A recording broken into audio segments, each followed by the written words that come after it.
A man sits cross-legged on a canoe stern in the dark. He is looking at the sky. His name is Piailug. He is the last person alive who knows how to do what he is about to do. How do you pass forward something that has no word for itself?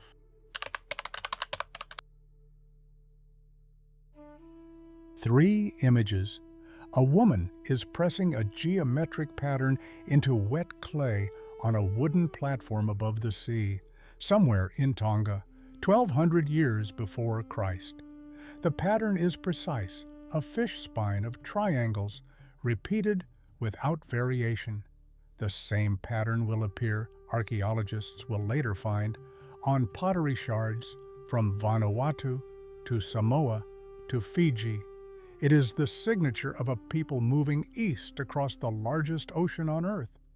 A man is lying on his back in the hull of a canoe in the open Pacific at night, his eyes closed, his palms pressed flat against the wood. He is not sleeping. He is reading the ocean through the planks, the long southwest swell beneath him, the shorter cross wave from the northeast, the faint pulse of reflected wave from an island. Iceland still 40 miles away. He knows where he is because the ocean told him. A dying man is holding a map. He drew it from memory. 74 islands, the distances between them correct, the directions correct. The men around him cannot read it. He is the only person in the room who can. In a few hours, he will be dead, and the map will go into an archive in London, where it will sit for 200 years before anyone understands what it is. Here is the pivot. The Polynesians settled the largest geographic triangle in human history: Hawaii, New Zealand, Easter Island, 3,000 miles on each side. They did it without writing, without compasses, without metal tools. They did it in wooden canoes, using a system of stars and waves and wind so precise it could place a vessel within 30 miles of a target after 2,000 miles at sea. And then, slowly, the system began to disappear. Not because of conquest, not because of fire, because no one passed it forward. The question this film asks is simple. How close did it come to vanishing entirely? And who, at the last possible moment, was holding the other end of the thread?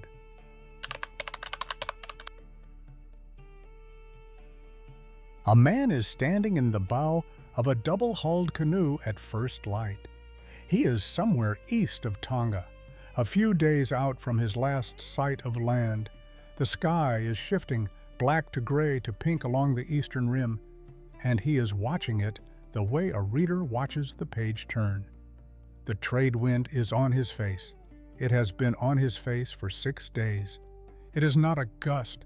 It is a pressure, warm and salty, constant against the cheek.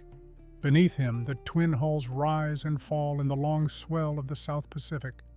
A slow rhythm he feels first in his knees, then in the soles of his feet. Spray flicks from the mast and dries on his skin almost instantly. Ahead of him, there is nothing. No island on the horizon, no bird in the air, only the gradient of the sky and the long water beneath it. He is not lost. He knows where he is going. He knows how many more nights it will take. The ocean he is crossing covers 1/3 of the surface of the Earth. It is larger than every continent of the planet put together. It runs from Asia to the Americas, from the Bering Sea to the Antarctic. In every direction from where this man stands, there are thousands of miles of nothing.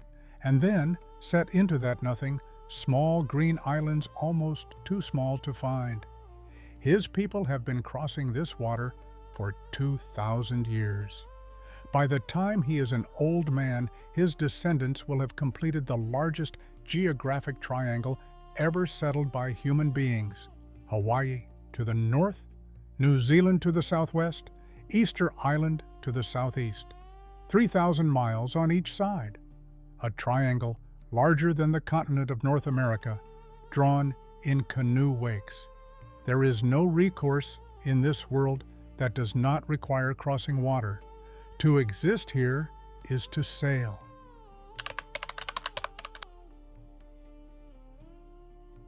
A woman is sitting cross-legged on a wooden platform built on stilts above the shallows of a Tongan lagoon. It is midday. In her left hand, a coil of wet clay. In her right, a stylus cut from the leg bone of a seabird, sharpened to a fine triangular tip. She is pressing a pattern into the soft side of a pot. The pattern is a fishbone of triangles, each one nested inside the next. She does not stop to think about it. She has been making this pattern since she was a child. Her mother made it. Her grandmother made it. The clay is cold between her fingers, colder than seems possible on a hot day. The bone gives a small, satisfying resistance when it enters the surface. The shadow of the palm fronds above her makes a moving lattice of light on the platform floor. Below the boards, the lagoon breathes in and out against the stilts. She does not know it, but the same pattern she is making right now is being made this same week on a beach in Vanuatu, 1,600 miles to the west, and in another village, 800 miles to the south, in Fiji, and in another on Samoa, 1,000 miles to the east. The same triangles, the same nested teeth, the same hand. Her people are called by the archaeologists who will excavate them 3,000 years from now, the Lapita. They came out of Taiwan around 1500 BC, moved south through the Philippines, crossed the open sea into the islands of Melanesia, and then kept going. By 1200 BC, they have reached Fiji and Tonga and Samoa. Their pottery moves with them, the same fishbone pattern from the first site to the last, a signature in clay, across an arc of 3,000 miles. They are the matrix from which everything Polynesian will grow. The language, the double-hulled canoe, the idea, foundational, that the sea is not a barrier, but a road.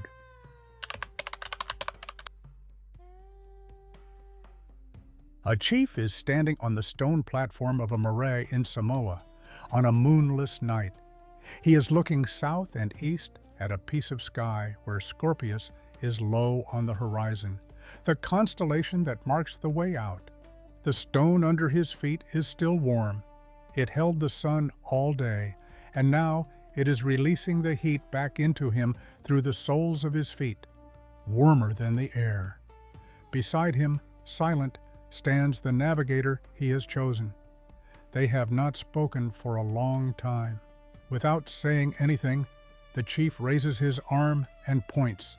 The gesture is the decision. For more than 1,000 years, his people have been here in this western corner of the Pacific. The Lapita came from the west and stopped at Tonga, at Samoa, at Fiji. They settled. They built villages. The pottery changed. The language refined into what scholars will call Proto-Polynesian. The genealogies grew long. The institutions of chief and priest and navigator hardened into shape. But they stopped sailing east. For 1,000 years, between roughly 800 BC and 700 AD, the great expansion paused. No one knows fully why. Maybe the easterly trade winds were against them. Maybe the closer islands had absorbed the available population. Maybe what they had was enough. Then, at some point in the 8th or 9th century of the Christian era, the pause broke. Someone, maybe this chief, maybe a chief like him, sent a canoe east into water no one had charted. They were aiming at nothing. The Marquesas Islands, when they finally reached them, were 2,000 miles from anywhere their grandfathers had known. Within a few generations of that first leap, Polynesians will reach Hawaii to the north, and then Easter Island to the southeast, and finally New Zealand far to the south, the triangle that begins here, on this platform, in the dark. He lowers his arm.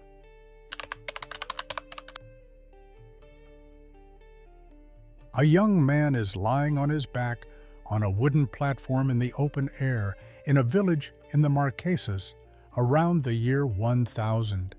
The sun is directly above him. He has been here since first light. A tuhuna, a master specialist, is kneeling beside him. In his right hand, a comb cut from the shell of a sea turtle. In his left, a wooden mallet.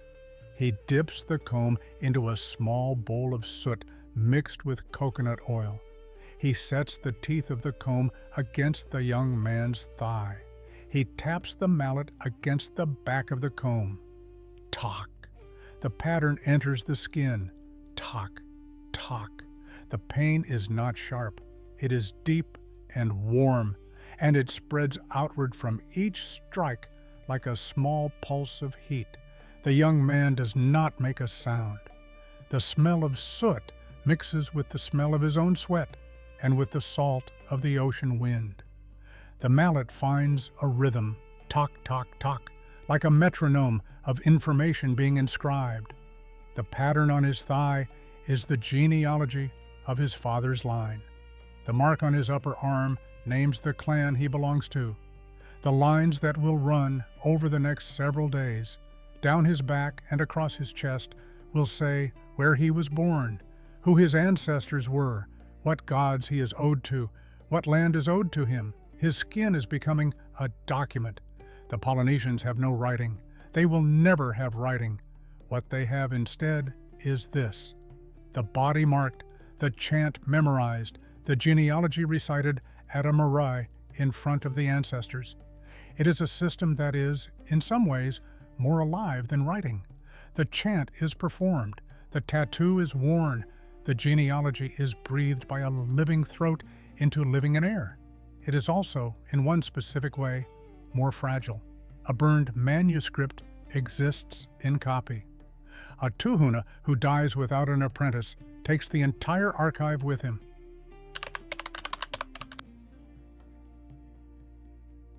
A boy of 15 is lying on his back in the hull of a canoe tied up in a quiet harbor in the Marquesas. The sky above him is moonless and so full of stars that the horizon is hard to find. His master, a tautai of 40 years, stands at the stern. The wood is cool and damp under the boy's back. He can feel the rough texture of coconut fiber caulking pressed into the seams. The hull rocks gently, just enough to register in the spine. The master points straight up to a bright star at the zenith. "That one," he says. "Hokulea, the star of joy." He pauses. "That is the star of Hawaii. When it is directly over your head, you have arrived." The boy will spend the next 10 years of his life learning what comes next. There is a star for every direction of the wind. 32 of them, arranged in a circle, the boy must hold complete inside his skull, each one rising and setting at a known point on the horizon, each one paired with the conditions in which it is visible. There is a vocabulary for the swell, the long primary swell that gives him a constant reference, the secondary cross waves, the reflected wave that bounces back from an island he cannot yet see.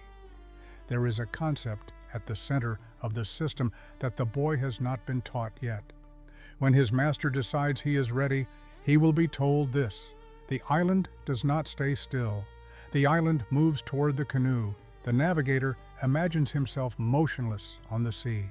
The stars rotate. The ocean flows. The islands behind him slide away to the rear, and the islands ahead of him slide toward him. He measures his progress by watching a reference island, one he cannot see but knows is there, pass beneath an imagined star. The word for this is etak. There is no instrument. The instrument is the navigator. The system is, in any honest accounting, harder to learn than writing. It cannot be written down.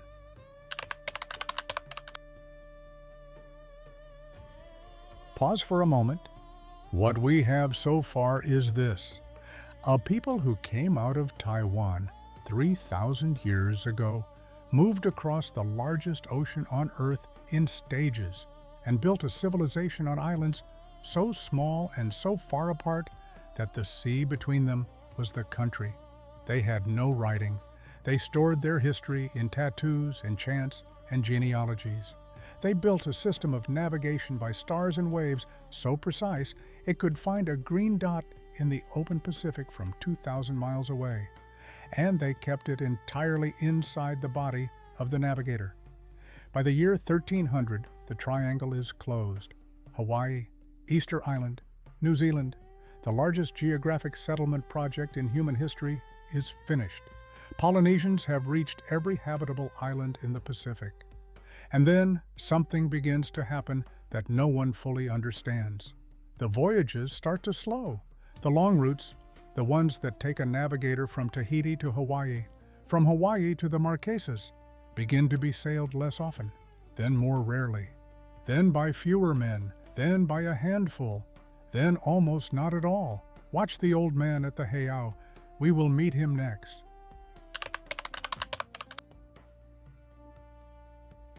A navigator is standing in the bow of a waka urua, a double-hulled voyaging canoe, at first light in fog.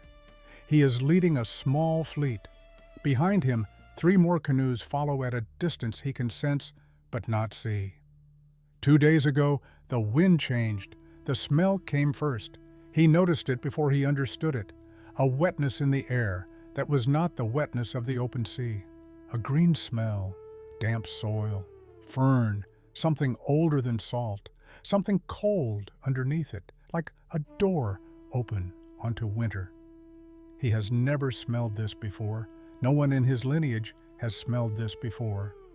Now, in the gray light of the morning, a long shape begins to come out of the fog ahead of him. Not an island in the sense he has known. Small, volcanic, ringed with reef. This is something else. A coast that does not end. It runs north and south as far as he can see. There are mountains rising behind it. White mountains, snow on them. A bird he does not recognize lifts off a fern at the water's edge as the canoe drifts closer. A long curved beak. He has no name for this bird. The year on a calendar that does not yet exist here is around 1280. He has just become the first human being to set foot on the last large habitable landmass on Earth. The Maori, as his descendants will be called, arrived in New Zealand 200 years before Columbus crossed the Atlantic. They were the closing of a triangle that had taken 3,000 years to draw. From this coast in the southwest to Easter Island in the southeast to Hawaii in the north, the Polynesian world was now whole. It is, by any measure, the largest voluntary expansion of human beings in history. Carried out in wooden canoes, without instruments, by generations of people making the same impossible bet, one after another, until the bets ran out of ocean. This was the apex.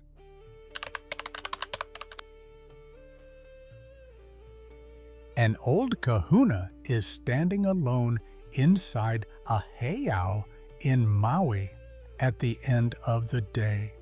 He is about 70.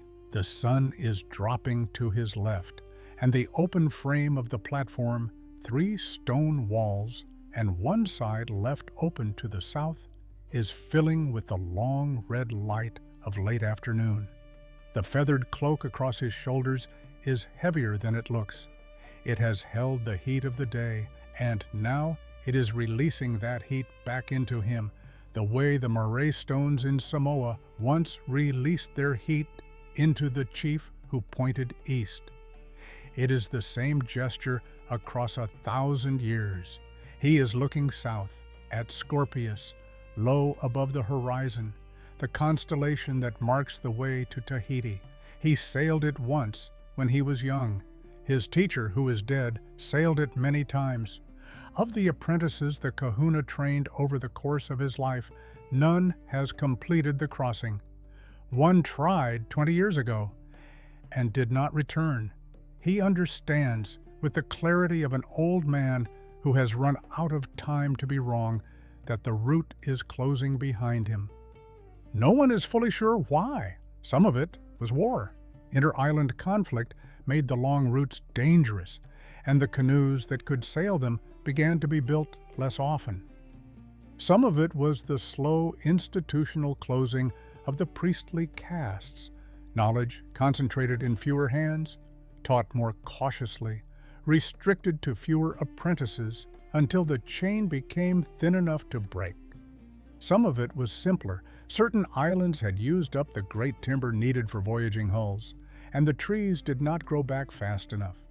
What is certain is that by 1500, before any European ship has reached Hawaii, contact between Hawaii and the rest of Polynesia has ended.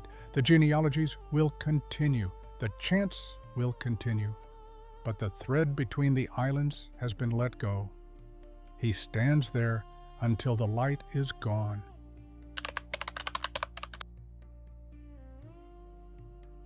A man is kneeling in a small fishing canoe a short distance from the shore of Kauai. It is just after sunrise in January of 1778. He is holding a fishing line in his right hand, watching the water. Something appears on the northern horizon. He sees it before he understands it. Two shapes, large, white, moving against the wind in a way that nothing on this ocean moves against the wind. He lets the line go.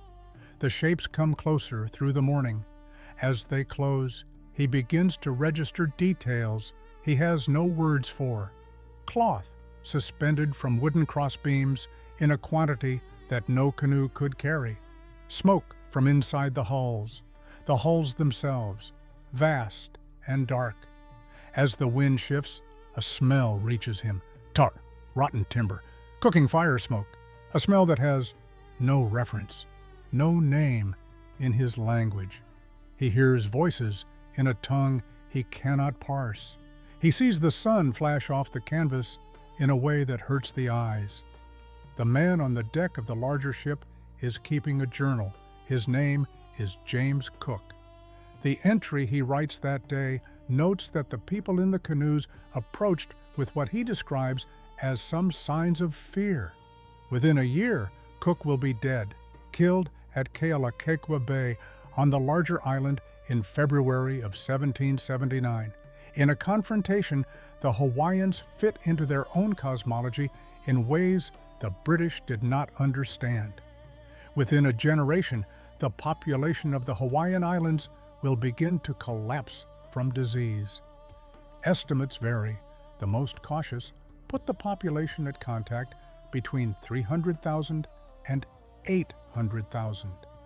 By 1900, after smallpox, measles, influenza, and the diseases brought on every visiting ship, it will be around 40,000. Within 40 years, the missionaries will arrive. Within 50 years, they will have begun to forbid the chants. The man in the canoe pulls his line back into the boat. He does not know any of this. He paddles for shore.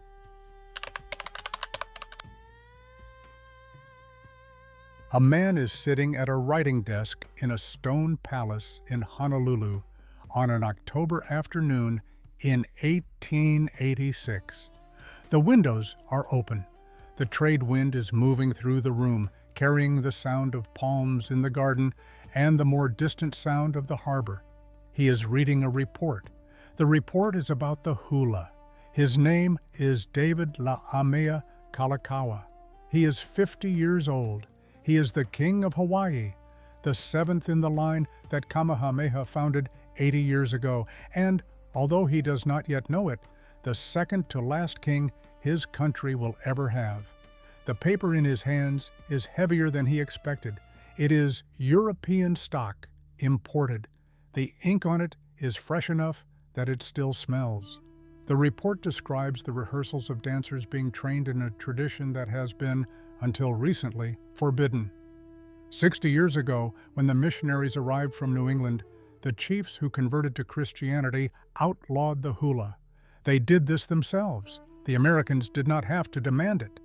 The hula was understood by the missionaries as obscene, and by the converted chiefs as the visible mark of the world they were leaving behind.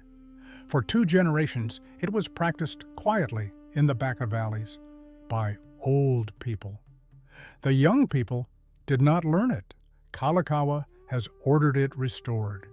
He has also ordered the kumulipo, the great Hawaiian creation chant, 2,000 lines of cosmogony memorized by priests for centuries, to be written down and printed.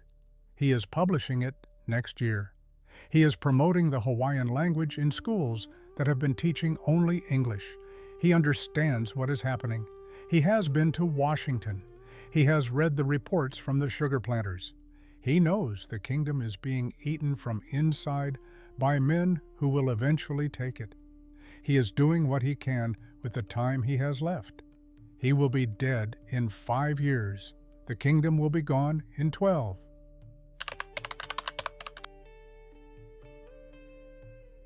A man is lying in a narrow wooden berth in the lower deck of a British ship anchored in the port of Batavia in the Dutch East Indies.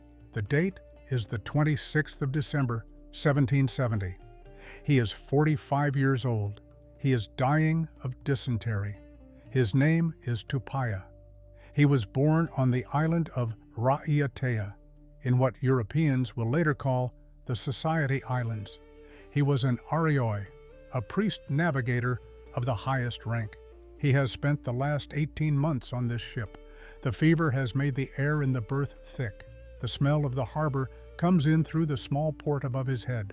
Rotten wood and salt and cloven sewage, the breath of a tropical port in the dry season. In his hands, lying flat against his chest, is a piece of paper. He drew it himself over the past year with a British pen on European paper, to the bewilderment of the men around him. It is a chart of the Pacific, 74 islands. The distances between them are correct. The directions are correct. There are islands on the page that no European has ever seen and will not see for another 40 years. He drew it from memory. 18 months ago, when Cook's ship reached Tahiti, Tupaia recognized something in the British that the British did not recognize in him. He understood, faster than they did, what their voyage was. A vessel from a power on the far side of the world, charting a sea his people had been charting for centuries. He asked to come with them. Cook agreed. Joseph Banks paid his passage personally. For a year and a half, Tupaia had been doing for the British what no European could do. In New Zealand, he had spoken to the Maori, and they had understood him, because the language he spoke at Raiatea was close enough to theirs to carry. In Australia, he had observed shores no Polynesian had seen. He had drawn the chart for Cook in stages, naming each island as he placed it. The men around him cannot read the chart. They know it is important. They do not know what it is. They do not have the vocabulary to ask the questions that would let them learn. In the berth, in the fever, he is naming the islands aloud in Raiatean. Te Whenua Ura, Bora Bora, Wahain. Cook is sleeping 2 meters away. He does not understand the words. Tupaia dies before morning. The chart is taken back to London by Banks. It enters the British Library, where it is catalogued as ADMS 21593, and where it sits, almost unread, for the next 200 years. The thread does not break. It gets thinner.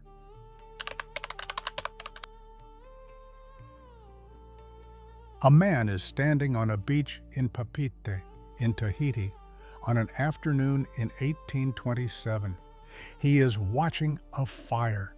He is a Tahitian in his 30s. He was born to parents who knew the old gods. He was baptized 10 years ago by missionaries of the London Missionary Society, and he is now himself a pastor. He reads. He writes Tahitian in the Romanized script the missionaries devised for it. He has prayed for this fire for a long time.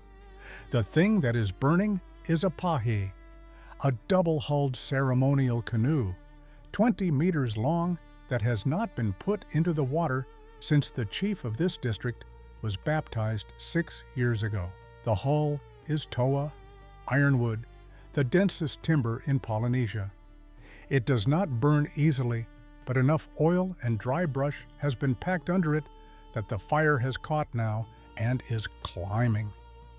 The heat reaches him in a wall.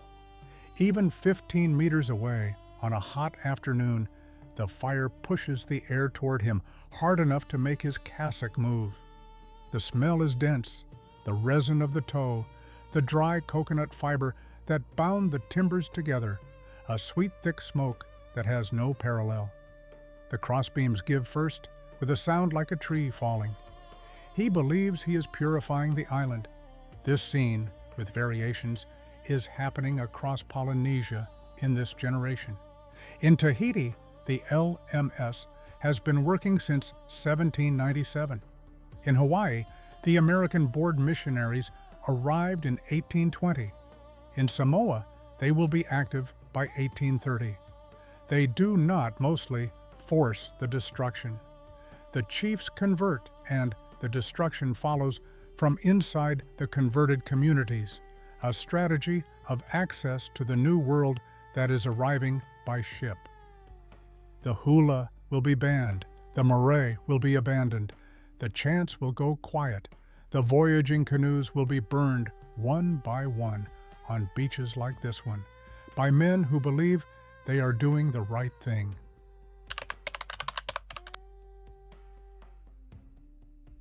A man is standing in the cockpit of a 40-foot sailboat in the open Pacific at night in August of 1965. He is in his late 40s, a New Zealander, a doctor by training. His name is David Lewis. He has a notebook in his left hand and a pencil in his right. The notebook is already half soaked from spray. Beside him stands an old man from the Cook Islands named Tevake. Tevake is steering by the stars. He is sailing this boat from Pileni to Riau, about 200 miles of open water, without instruments. He has done this before. He has been doing it his whole life. The South Pacific in August is colder at night than people expect. The wind is cutting, and the cold has nothing to do with the daytime sun. The boat is moving in a way that makes the pencil slip on the wet page. The ink is running where the page is wet. Lewis is writing as fast as he can. He understands, with the precision of someone who knows he is the last witness, that what Tevake is doing exists nowhere on paper. There is no manual for this. There is no book. The system has never been written down by anyone who actually understood it. If Tevake dies before someone records him properly, this knowledge, 3,000 years of it, goes into the ground with him. Lewis writes through the night. He writes the names Tevake gives him for the stars. He writes the words for the wave patterns Tevake reads through his feet on the deck. He writes the names of birds. He writes everything. In 1972, he will publish We, the Navigators. A few years later, an American anthropologist named Ben Finney will read it and decide to build a replica of an ancient Hawaiian voyaging canoe to test what Lewis described. By 1975, the canoe will be finished. It will be called Hokulea, and the Polynesian Voyaging Society will discover that there is no one in Polynesia who can sail it.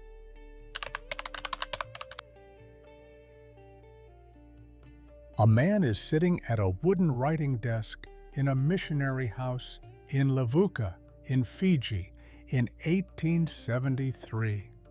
The afternoon is hot. His name is Lorimer Fison. He is a British Methodist minister, an ethnographer, a careful and conscientious observer of indigenous life. He is wearing a white collar, buttoned all the way up. The sweat has glued the fabric to the back of his neck. The collar refuses to acknowledge the climate. A palm leaf fan is moving above him, pushed by a servant, and the breeze it produces moves the corner of every page on his desk. He is writing a long report on Fijian custom. He is documenting clan structure, marriage rules, kinship terminology, mourning practices, the cycle of food preparation, the chants performed at funerals, the carving of war clubs, the names of the local winds. He does not ask about navigation. It is not on his list. He assumes the local navigation has been replaced or made obsolete. by the arrival of European ships. He is a thorough man. He documents what he is asked to document. The silence in his notebook is not malicious. It is simply the absence of a question. The light fails. He sets down his pen 12 years later. A French colonial administrator in Papeete is writing a 40-page report on the economics of copra production in the Society Islands for his ministry in Paris. He does not use the word attaque once. He has never heard it. 40 years later. An American ethnographer is sitting in a thatched house in Tonga in 1935, talking to an old man through an interpreter. The old man mentions, almost in passing, that he used to know how to sail at night by the stars. The ethnographer makes a brief note. He intends to come back. Then the war starts. He never comes back. The old man dies during the war. The note remains in a folder in a university archive in Massachusetts, where no one looks at it for 60 years, 25 years after that. A hospital ward in Honolulu in 1960.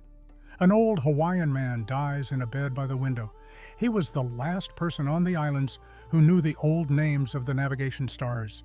No one had asked him for them. No one knew to ask. The silence is not the silence of destruction. There is no edict. There is no fire. There is no scene of violence. It is the silence of a question that nobody thought to put. For 150 years, it spreads. In Hawaii, the hula survives, but only in a domesticated form, performed in hotel ballrooms for tourists. The chants survive in fragments, recited by old women at family gatherings. The Hawaiian language is still spoken, but it is no longer taught in schools. The voyaging canoes are gone. The double-hulled vessels that crossed 3,000 miles of ocean have not existed in any form for generations. The thread is so thin by 1970 that an outside observer would say there is no thread at all. But on a small atoll in the Central Pacific, 1¼ square miles of land, almost too small to be on most maps, a boy is being taught by his grandfather to lie on his back in the hull of a canoe and read the swell. His name is Piailug. His teacher calls him Mao.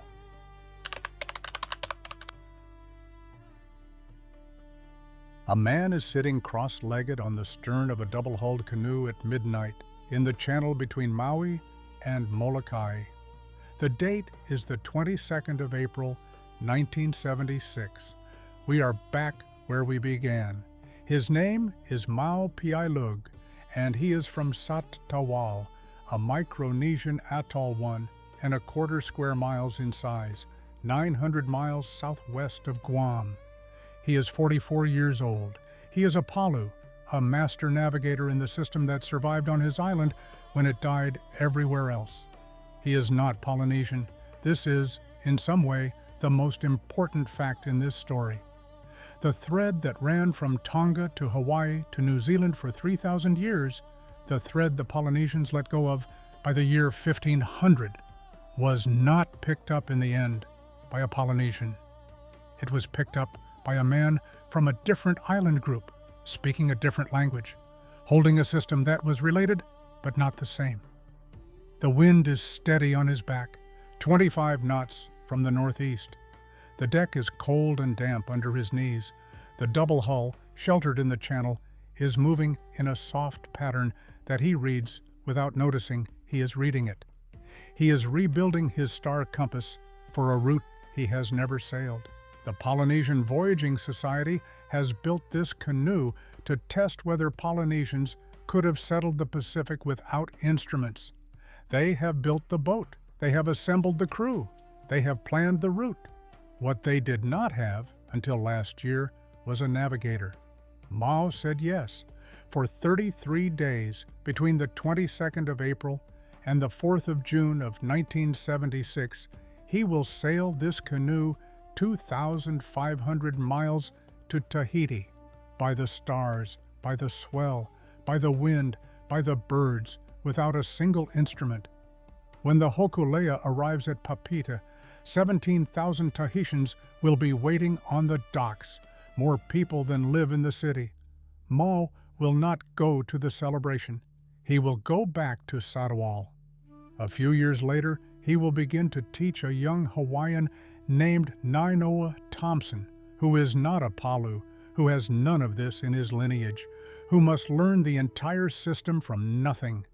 He will teach him by laying him down on the hull and asking him to feel the waves.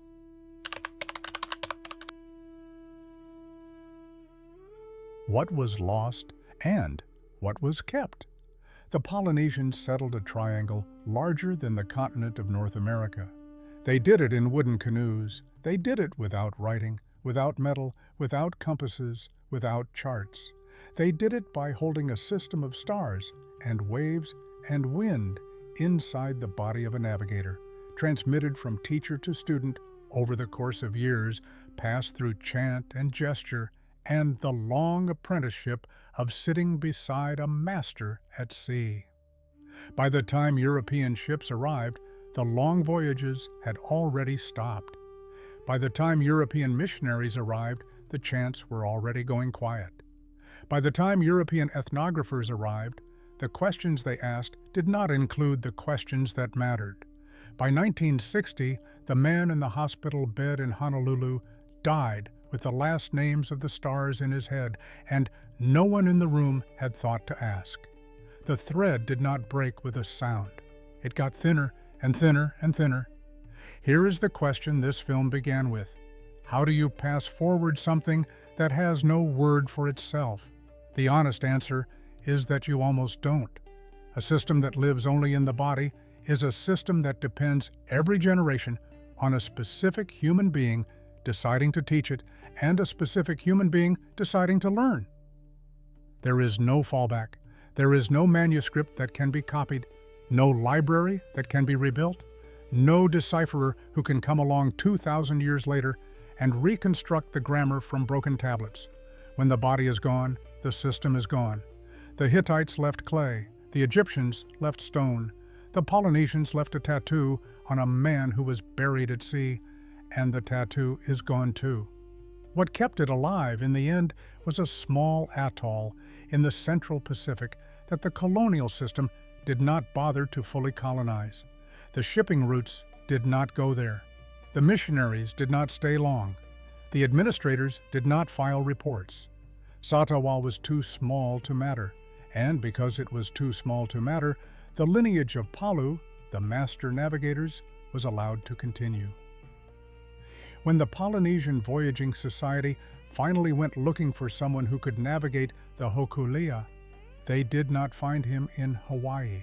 They did not find him in Tahiti or Samoa or New Zealand. They found him in Micronesia. They found him in a place that was related to the Polynesian world, but not part of it. The thread came back into Polynesian hands from outside, carried by a man who had no obligation to give it away, and who gave it anyway. There is a part of this story we still do not understand. We do not know with any certainty why the Long Voyages stopped before the Europeans arrived. We have theories. We do not have an answer. The best we can say is that civilizations sometimes let things go before they are taken. The grandchildren of the men who sailed 2,000 miles by starlight chose, for reasons we cannot fully recover, not to sail. The skill atrophied in 100 small decisions made by people we will never know. That part is unrecovered. It may stay unrecovered. What we have is this image, and it is enough. A Micronesian man on a Hawaiian boat in 1980, lying a young Hawaiian apprentice down on the hull of the canoe at night, and asking him to be quiet and to listen. "Feel the waves," he says. "That is south." The thread held.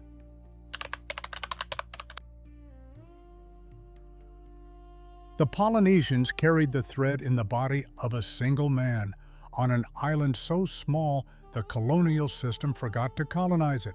No text, no state, no archive. One Palu on Satawal, teaching another until someone finally came looking. The next civilization in this series did the opposite.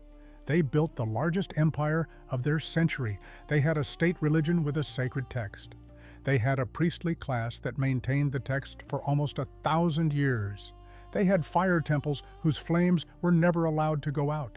They had royal archives, scribes, decrees carved into rock, and a literature that ranks among the great accomplishments of antiquity.